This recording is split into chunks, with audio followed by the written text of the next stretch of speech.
देखिए, ये दीदी सिर्फ एक किताब का ही अपमान नहीं कर रही है, ये दीदी अपमान कर रही है डॉक्टर बी आर अम्बेडकर के विचारों का। क्योंकि डॉक्टर बी आर अम्बेडकर ने कहा था कि इस देश के प्रत्येक नागरिक में समता, समानता और बंधुत्व की भावना पनपना चाहिए। लेकिन इन दीदी को देखते हुए कहीं से कहीं तक ये नहीं लगता कि वह उनके विचारों का पालन कर रही है।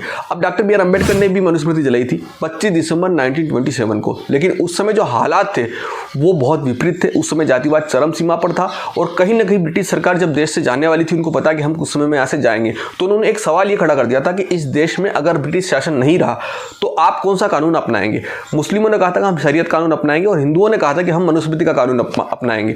तो डॉक्टर बी आर अम्बेडकर ये नहीं चाहते थे कि इस देश में हिंदुओं को मनुस्मृति का जो कानून है वो मानना पड़े, क्योंकि उसमें कुछ लोग ऐसे थे जो महिलाओं के अधिकारों का हनन करते थे, जो शूद्रों का अधिकारों का हनन करते थे। तो कहीं ना कहीं जातिवाद को बढ़ाने वाली उस समय की पुस्तक थी, उसमें ऐसे श्लोक थे, तो डॉक्टर बी आर अम्बेडकर ने उस समय इस पुस्तक को जलाया।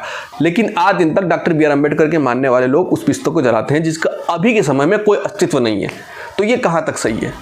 और ये दीदी जिस तरीके से हाथ में सिगरेट लेकर मनुस्मृति जला रही है, एक तरफ वो कढ़ाई में चिकन बना रही है, तो ये कहाँ तक डॉक्टर बी आर अम्बेडकर के विचार हैं। समाज को नशे से, समाज को धूम्रपान से, समाज को मांसाहार से दूर रखने वाले डॉक्टर बी आर अम्बेडकर ये कभी नहीं चाहेंगे कि उनका समाज इस तरीके की हरकतें करे। और बहुत सारे लोग, सोशल एक्टिविटीज़ दलित समाज के, इस वीडियो को शेयर कर रहे हैं और वो ये कह रहे हैं कि महिला अधिकारों का जीता जागता उदाहरण है। अब आप खुद निर्णय कीजिए कि समाज को आप ऐसा बनता हुआ देखना चाहते हैं, क्या आप अपने घर की बेटी को ऐसा बनता हुआ देखना चाहते हैं। मैं आपसे एक सवाल पूछता हूँ, क्या आप भी अपने समाज की बेटी को, अपने घर की बेटी को इसी तरीके से देखना चाहते हैं। आपके जो भी विचार हो कमेंट सेक्शन में कमेंट करके जरूर बताएं। मिलते हैं नेक्स्ट वीडियो में।